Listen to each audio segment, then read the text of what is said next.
Popstar factory manufactured by Disney.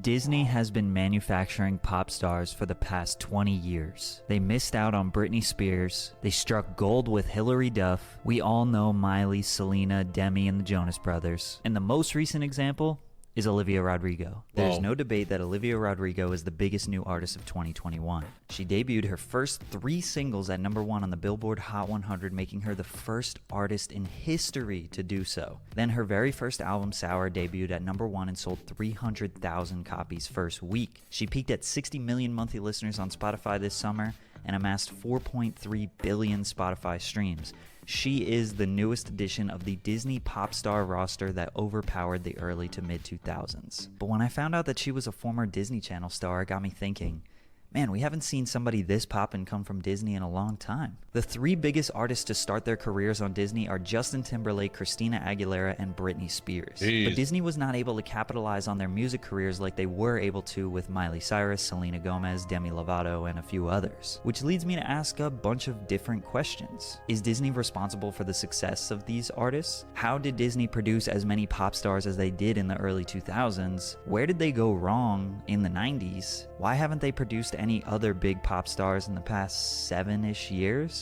And have they figured out a new formula that's been spearheaded by Olivia Rodrigo? And there's more pop stars right around the corner? Or was it all just a coincidence? We all know there's no such thing as coincidences. Make sure you're drinking water while you're watching this video. I'm eating food. I swallow french fry. Okay, so Disney is not the sole responsible party for these artists being successful. I mean, after all, they are super talented, and I don't want to take away from them or suggest that they're all just industry plants that have been handed their careers. But is it a stretch to say that Disney scouts talent for their shows that they could see having a career beyond the series that they are casting for? I mean, you can only role play as a teenager for so long. Eventually, they look too grown up and actually get too grown up. Plus, Disney has understood how valuable their brand is when it comes to music since the 1930s. They recognized the start of their record label, Disney Music Group, in 1956, and at the time it was called Disneyland Records. But even 20 years before they started that label, they still released music that accompanied the films that they were putting out. Instead, they would sell the rights of the music to other record labels at the time. The soundtracks to Snow White, Pinocchio, Bambi, and Dumbo are among the more famous ones that were sold to independent companies in order to obtain more funds for their films. Imagine a time where Disney needed more funds. Once they realized how successful that music would go on to be, they decided to lay the framework for Disney Music Group in 1947. And every song produced by Disney since 1960 has been released under their own record label, Disney Music Group. Which brings me to my first question. Does Disney hire actors and actresses with the intentions of guiding their music careers beyond television? Let's fast forward to the early 90s with a Disney Channel show called the all-new Mickey Mouse Club. Also, I should mention that they started the Mickey Mouse Club in the 1950s and even had a version in the 70s. This little motherfucker's pissing me off. I don't like him. This little motherfucker right here. I don't like this picture. I don't know. He just like his face is bothering me. No? Why? He just looks smug. He look like he'll spit on my forehead and be like, need to wipe it up and then throw money at me or some shit. I don't know. Also, I should mention that they started the Mickey Mouse Club in the 1950s and even had a version in the 70s, so this was the 3rd attempt at making it work. But the 90s version was basically a Saturday Night Live type show. That's Ryan Gosling? That's fucking Ryan Gosling? Type show, but for 13-year-olds. They would do skits and live performances in front of a studio audience, and it would later be aired on television. In the 2 seasons from 1993 to 1994, they had Justin Timberlake, Christina Aguilera, and Britney Spears all on the same show. These were the very last 2 seasons of the show before it would be canceled. And you know the story, Justin, Christina, and Britney all became superstars. In fact, they're the 3 most successful stars to ever come from Disney, and they were all on the same show at the same time. So whoever casted that season had a crazy eye for talent. But these 3 never did an official music release with Disney Music Group. So you have to be thinking that Disney feels like they missed a huge opportunity, right? I'm not gonna say that this show made them famous, but Disney gave them the biggest resume booster of all time. Not to mention it was the first time all 3 of them had any real entertainment industry work. It was probably so easy for them to go on and get record deals or get any entertainment work when they had the Disney stamp of approval. label. And just 5 years after that show, all three of them were multi-platinum selling and Billboard charting artists. That is I find wild. this extremely interesting because in 1989, Disney started their imprint Hollywood Records, which was intended to release music outside of just soundtracks and movie songs, to act more like a traditional music label. So why didn't they try to just sign one of those three? And in my opinion, this catastrophic miss is where Disney formulated a plan to develop a star on TV on the Disney Channel with the intention of turning them into a pop star. And in 2001, we got the instant hit show clocking in at Lizzie 2 million viewers McGuire. per episode.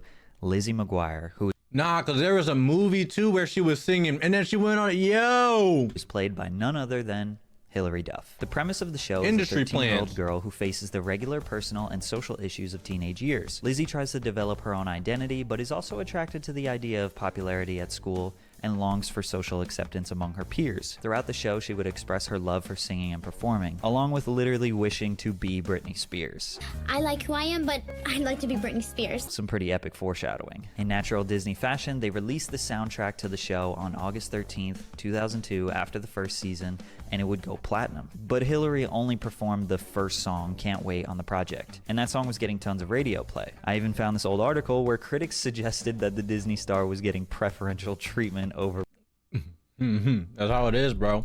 Britney Spears. The roaring success of the TV show led to the Lizzie McGuire movie in 2003. In the movie, she's going on a school trip to Italy and finds out that My dreams are made of. See, the problem with her, she didn't have that star factor. I'm gonna be honest. looks exactly like a famous Italian pop star and becomes her doppelganger and ends up performing pop hits. Sounds like a very familiar plot. Anyways, there were various musical performances throughout the film, but the song performed at the end became the most iconic. Hey now, this is what dream.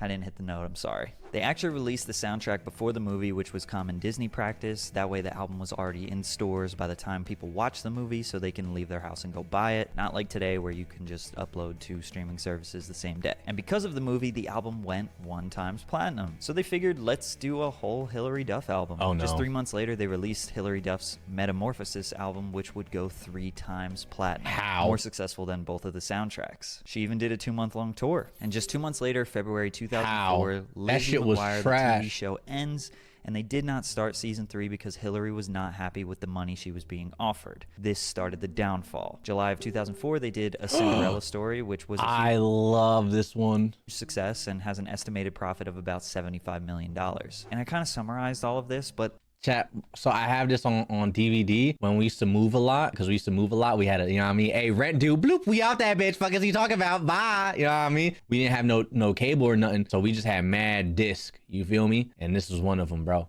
I love A Cinderella Story. success and has an estimated profit of about $75 million. And I kind of summarized all of this, but Lizzie McGuire was huge at this point. I mean, they were making hundreds of $millions in merchandise. They had video games. They had probably perfumes. Everything surrounding Hilary Duff was a hit, and she was the Disney star before Crazy. that was really a thing. But at this point, Hilary was not happy with the image she developed on Disney. She consistently played the same character, nerdy, unaccepted, and awkward girl trying to figure out her life. Her third album would be released on She's like, how? It doesn't make sense. I'm over here getting mad like it doesn't make sense. Something's not adding up. My character has not developed.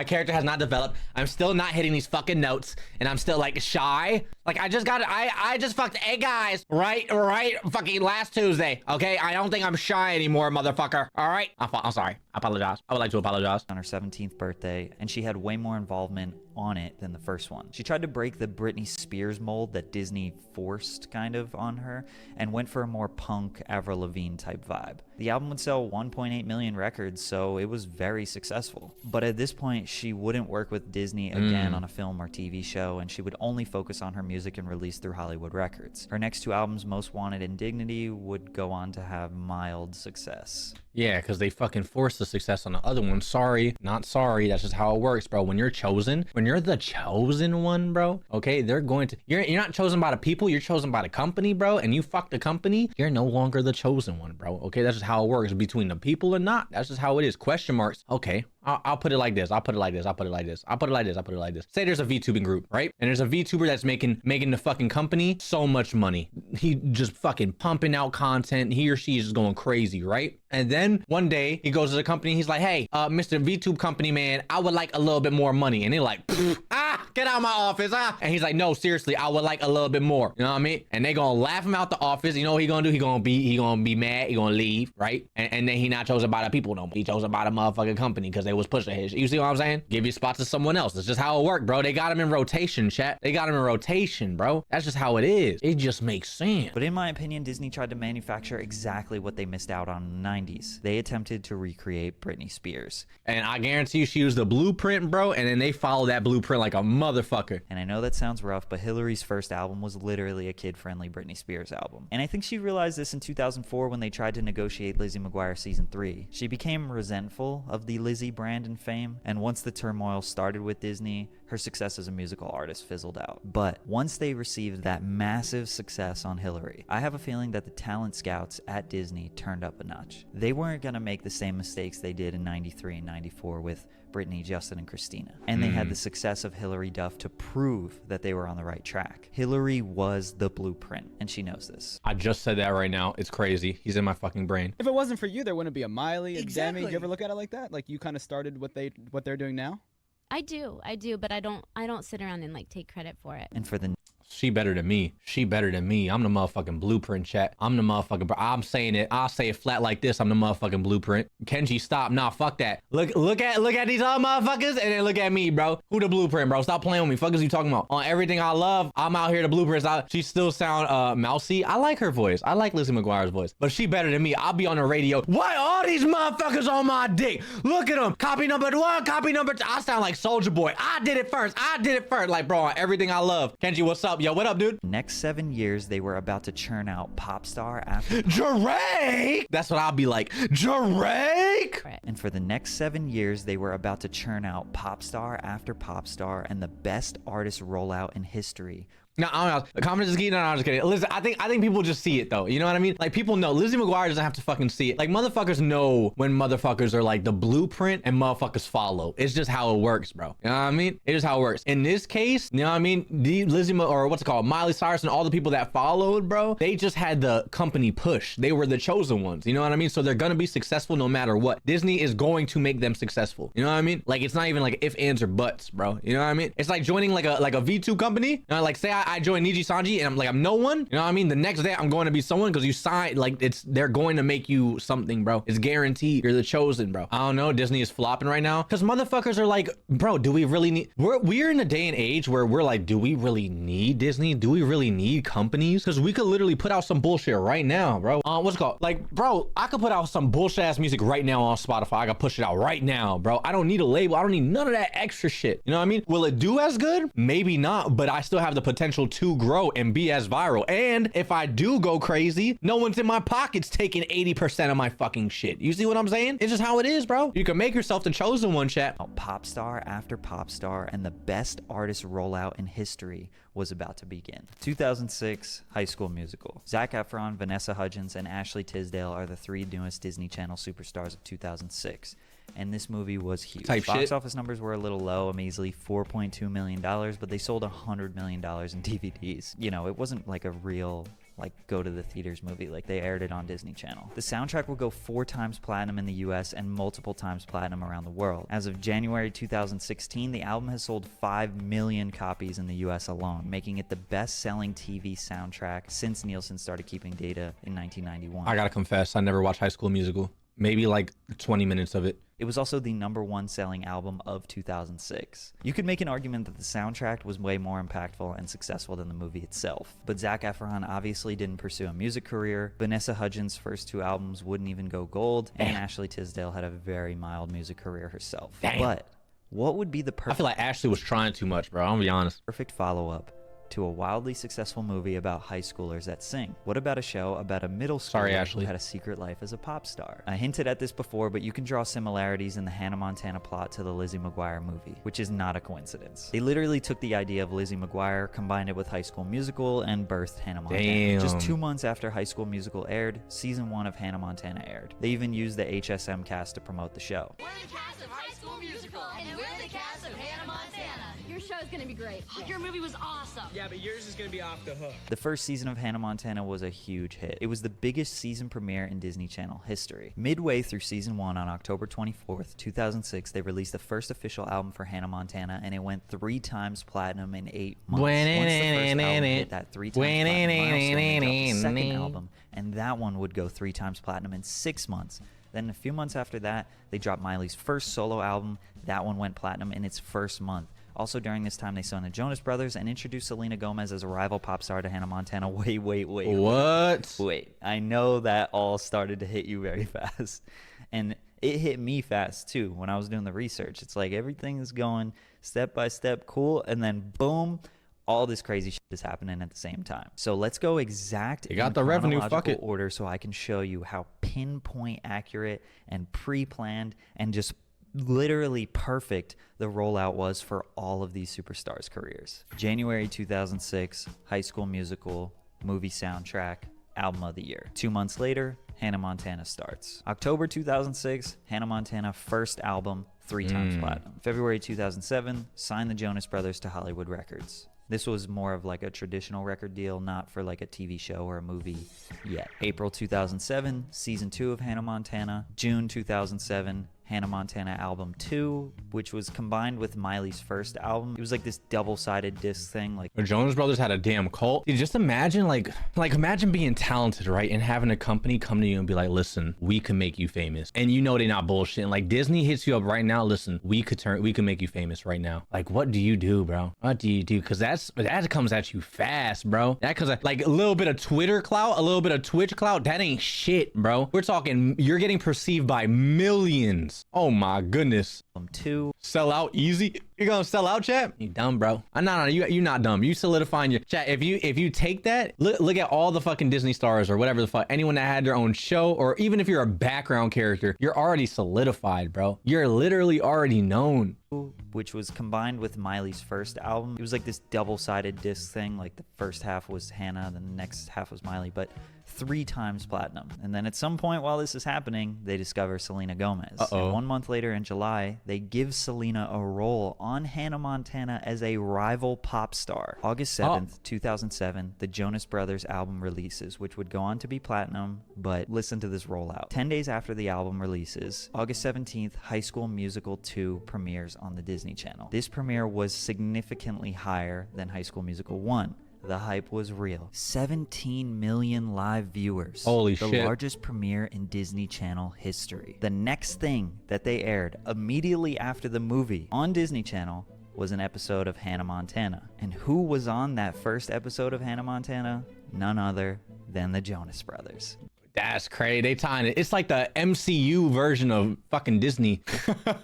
They got the fucking Avengers in a Spider-Verse of fucking movie. That was the most viewed episode in Hannah Montana history, which is kind of random because it was just like the 40th episode in a season. But they knew that all of those eyes and ears were going to be on High School Musical 2, and the next show, they literally made sure that they got the Jonas Brothers name out there because they just dropped an album like 2 weeks before. Ain't a coincidence, bruh. A few months later, October 7th, 2007, Wizards of Waverly Place first episode where Selena performed the intro song. Selena! So now those 3 are doing their thing. 1 year later, June of 2008, Camp Rock soundtrack released, followed by the Camp Rock movie. Premieres on Disney Channel. Camp Rock! To 8.86 million viewers, which Camp Rock! had the Jonas Brothers and Demi Lovato. Demi Lovato, bro. So at this point, summer of 2008, Miley, Selena, Jonas Brothers, and Demi Lovato are all on the Disney Channel. Miley and Selena are on the TV show side, and the Jonas Brothers and Demi Lovato are on the movie side. So now Disney has introduced all 4 of their newest stars, And from 2008 to 2010, the Disney factory starts working, churning out album after album and making these artists superstars. Also, I want to say, never mind. 2008, Miley album, platinum. Demi debut album, gold. Jonas Brothers album, platinum. Selena stars in another Cinderella movie, which is literally the sequel to the Hilary Duff. Trash. And they used the single from the soundtrack to promote Selena's album the same way that they did for Hilary's first single on the Lizzie McGuire it flopped. soundtrack. The same exact thing that worked for Hilary 4 years ago, they did it again with the same movie. 2009. Demi gets their own show called I just don't remember it. I'm sorry, I'm a hater. I can't remember it. I only remember the first Cinderella story. I didn't even know there was a second one. Ugh. Sunny with a Chance. Jonas Brothers get their own show called Jonas. So now all 4 stars have their own show on the Disney Channel where they also perform the intro song. Selena and Demi also get a movie together called The Princess Protection Program, which was wildly successful. So you see, this is another time where they used 2 stars or different stars of different shows to help promote a new one, because Demi is still relatively new to the Disney scene compared to the other 3. They also used this movie to promote Demi's album, Here We Go Again, which went gold. Wizards of Waverly Place soundtrack drops, double platinum. Miley Cyrus. Yo, Demi is slacking. Was she just ass, chat? I don't remember a Demi Lovato song. Demi Lovey, whatever the fuck. First releases Party in the USA, Diamond. Demi was ass for real? She just didn't have it? She was she was okay, but she wasn't no Hannah Montana or Selena. She just, I feel like they was just choosing anyone, bro, low key. Drops double platinum. Miley Cyrus releases Party in the USA, Diamond, 10 times platinum. Still her biggest song to date, actually. Wizards movie drops, second highest viewership of all time, which kind of certified that Selena was maybe even bigger than Miley on Disney GOAT. at the time. And again, I had to summarize all of that heavily. Like, there were tons of little details, but those were... I want to say, arguably, Selena was probably the best looking. Okay, I'm not going to say she got pretty privilege, but I will say, you know, she definitely did a little better than the other ones. Okay, if we're being honest. Just the big things. But Disney laid the foundation for all of this. Cast a star for a TV show or a movie, release the soundtrack with a song performed by them, then use other popular shows and movies to cross-promote, drop an album, give them their own TV show or movie depending on which one they started with, rinse and repeat year after year, make millions and billions of dollars. And if you're forgetting my original point, that this is all part of a massive manufactured plan. This is not just simply off talent or the skills of these child stars. They were a piece of a massive system that was generating billions from them. It was a literal factory, and it was all falling into place perfectly in 2009. And you see how they went step by step from 2001, just gradually getting better and better at it, until in 2009, it was all just working all at the same time, and everybody was peaking, and Disney's making billions of dollars. But just as everything was working perfectly in 2009, 2010 was when it came to a screeching halt. The end of an era was on its way. Jonas and Sunny with a Chance both released their second seasons, but ratings were already low for both of the shows. Damn. Miley releases her album Can't Be Tamed, which was her worst performing album. Think about the title, it kind of says a lot. Miley was expressing her inability to love the Hannah Montana show anymore. She was growing out of the tween era and into a young woman. We even got a famous quote from Miley in 2019. "The minute I had sex, I was kind of like, I can't put this fucking wig on again. It got weird." What the fuck? What? So basically, she's dressing, acting, and performing on stage in a very grown-up manner, was even caught on Instagram smoking salvia out of a bong, all while Hannah Montana Season 4 was airing, and 5, 6, 7, 8-year-olds around the world are looking up to her on the show and then seeing how she performs live and in person and just being really confused. And obviously, parents didn't like that. So the show kind of crashed and burned, and album sales plummeted, and Miley wanted to move on. Selena had a good year, though. She put out her second studio album, which went gold, and had a 2 times platinum single and another 1 times platinum single, and Wizards of Waverly Place was still performing great. 2011, Jonas Brothers are officially on a hiatus, Hannah Montana is officially over, and Sunny with a Chance was officially over. I don't think, like, never mind. So Selena is all up to you, baby. Wizards was in its last season, but again, Selena had a great year. She released a gold album and would have 3 singles get a combined total of 8 times platinum. Who Says, Love You Like a Love Song, and Hit the Lights were all crazy successful. Which is kind of wild how Selena's most successful year was when the Jonas Brothers and Miley Cyrus were gone and Demi Lovato was kind of in the background. Just goes to show you how powerful it can be when you have the entire Disney machine focusing on one thing. But once 2012 hit, the true end of it all happened, at least in terms of the shows, and really the general hype of Disney. Instagram and Vine were just about to be the biggest things in young kids' lives, and all their stars were just not children anymore. From 2012 to 2019, they didn't break anyone the size of Selena or Miley, at least not on the Disney Channel. And there are some honorable mentions that came from Disney that had some hot moments, Zendaya being one of the biggest, but she's basically only pursuing acting despite having some music success. Let's be honest, nothing to the scale of Selena and Miley. Demi and Selena are still releasing under Hollywood records for a few years beyond that though. And Demi actually saw most of their success way after their time on TV. From 2013 to 2017, Lovato would release albums and singles totaling 25 times platinum, which brings us back today to Olivia Rodrigo. She had a role in Bizaardvark with Jake Paul. Show was trash.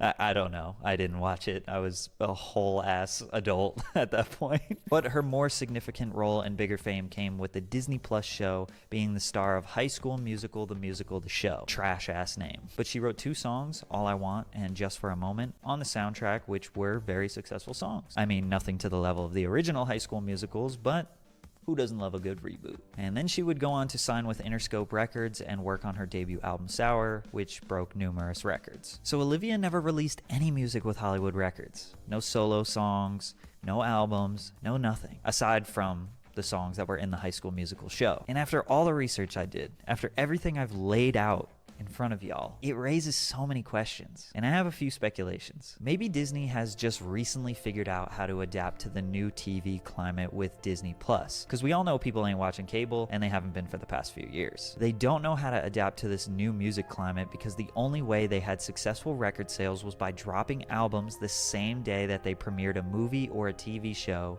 that had the artist in the damn show.